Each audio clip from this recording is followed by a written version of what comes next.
Special സാധനമാണ് പുട്ടും ബീഫും.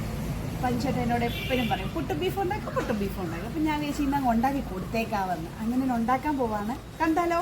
അരിപ്പൊടിയാണ് പുട്ടുപൊടിക്കായിട്ട് എടുത്തിരിക്കുന്നത്. കുറച്ച് ഉപ്പിടുന്നുണ്ട്, അതുപോലെ തന്നെ കുറച്ച് വെള്ളം ഒഴിച്ച് നല്ലതുപോലെ നനച്ചെടുക്കുമ്പോൾ ഒന്ന് പിടിച്ചു കഴിഞ്ഞാൽ പുട്ടുപൊടി നനഞ്ഞെന്നറിയാൻ പറ്റും. പിന്നെ ബീഫ് എടുത്തിട്ടുണ്ട്, കൊച്ചുള്ളി, സവാള, പച്ചമുളക്, ഇഞ്ചി, വെളുത്തുള്ളി എടുത്തിട്ടുണ്ട്. പച്ചമുളക്, സവാളയും ഇഞ്ചിയും ഞാൻ പേസ്റ്റ് ആക്കി വെക്കുന്നുണ്ട്. സവാള അരിഞ്ഞെടുത്തിട്ടുണ്ട്. പിന്നെ ഇത് പേസ്റ്റ് ആക്കി ഇതെല്ലാം അരിഞ്ഞ് സെറ്റ് ചെയ്ത് വെച്ചിട്ടുണ്ട്. ഇത് മാഗ്നേറ്റ് ചെയ്യാൻ വേണ്ടി ഞാനൊരു കുക്കറിലോട്ട് ബീഫ് ഇട്ടു. പിന്നെ ഇഞ്ചി വെളുത്തുള്ളി പേസ്റ്റ് ഇട്ടു, കൊച്ചുള്ളി സവാളയും ഇട്ടിട്ടുണ്ട്. പിന്നെ മല്ലിപ്പൊടി, മഞ്ഞൾപ്പൊടി, കുരുമുളക് പൊടി, മുളക് പൊടി, ഗരം മസാല പൊടി ഇട്ടിട്ടുണ്ട്. പിന്നെ ഉപ്പിട്ടിട്ടുണ്ട്, വെളിച്ചെണ്ണ, കറിവേപ്പില, പിന്നെ പെരിഞ്ജീരകം. ഞാൻ വേണ്ടേ ഈ പെല്ലറ്റ് അടുപ്പിലാണ് ഉണ്ടാക്കുന്നത്. നമ്മുടെ തനി നാടൻ വിറകിലുണ്ടാക്കുന്ന ഫുഡിന്റെ അതേ ടേസ്റ്റിൽ നമുക്ക് കിട്ടും. ഊതുവ ഒന്നും വേണ്ട, പുകയെ അടിക്കത്തില്ല. അപ്പൊ ഇതിനൊരു ചാർജിങ് സിസ്റ്റം ഒക്കെ ഉണ്ട്. ഇതെല്ലാം വെച്ചിട്ട് ഞാൻ ഇതിൽ ആദ്യം ബീഫിനുള്ള ഒരു വെള്ളം തിളപ്പിക്കാൻ പോവാണേ. അപ്പൊ ഞാൻ കുറച്ച് മണ്ണെണ്ണ ഒഴിച്ചിട്ടുണ്ട്. മണ്ണെണ്ണ എന്തെങ്കിലും ആകാം നമുക്ക്.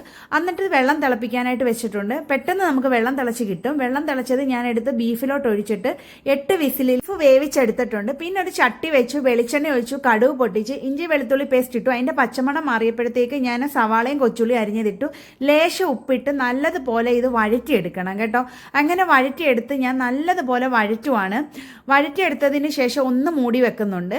മൂടി വെച്ചതിന് ശേഷം ഒരു തക്കാളി എടുത്ത് അരിഞ്ഞതിലിടുന്നുണ്ട്. തക്കാളി ഒന്ന് പച്ചമണം മാറി വാടി വന്നതിന് ശേഷം പെരിഞ്ജീരകപ്പൊടി ഇട്ടിട്ടുണ്ട്. പിന്നെ കുറച്ച് ഉപ്പിന്റെ കുറവുണ്ടായിരുന്നു, ഉപ്പ് വിട്ട്. പിന്നെ വേവിച്ച് വെച്ച ബീഫ് ഇട്ട് നല്ലതുപോലെ ഇളക്കി കുറച്ച് പൊടികൾ വിട്ട് മസാലപ്പൊടിയും ഗരം മസാലപ്പൊടി ഇട്ടിട്ടുണ്ട്. ചിക്കൻ മസാലപ്പൊടിയാണേ.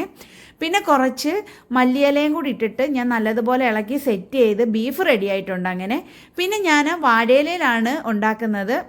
പൊടിയിലോട്ട് കുറച്ച് തേങ്ങായി വിട്ട് നല്ലതുപോലെ മിക്സ് ചെയ്ത് വീണ്ടും എടുത്ത് ആ വാട്ടി വെച്ചേക്കുന്ന വാഴയിലയിലോട്ട് നമ്മുടെ പുട്ടുപൊടി ഇട്ടതിന് ശേഷം കുറച്ച് ബീഫും എടുത്ത് നല്ലതുപോലെ കിഴി കെട്ടിയെടുത്തിട്ടുണ്ട്. അങ്ങനെ ഞാൻ 8 കിഴി കെട്ടിയിട്ടുണ്ട്. ആവി കയറുന്ന സമയം കൊണ്ട് ഞാനൊരു കട്ടൻ ചായക്കുള്ള തയ്യാറെടുപ്പിലാണ്. അങ്ങനെ ഒരു കട്ടൻ ചായ ഇട്ടിട്ടുണ്ട് കേട്ടോ. നല്ല മണം വരുന്നുണ്ട്. അങ്ങനെ ആവിയിൽ നമ്മുടെ പുട്ട് സെറ്റ് ആയിട്ടുണ്ട്. കഴിക്കാനായിട്ട് ആക്രാന്തം മൂത്ത ഒരെണ്ണം അഴിക്കാമല്ലോ എന്ന് വെച്ചപ്പോഴത്തേക്ക് കൈ പൊള്ളുന്നുണ്ട്. ഭയങ്കര ചൂടായത് കേട്ടോ, കഴിക്കാൻ പറ്റുന്നില്ല. നല്ല ടേസ്റ്റാണ്. അപ്പം എല്ലാവരും ഒന്ന് ട്രൈ ചെയ്ത് നോക്കണം.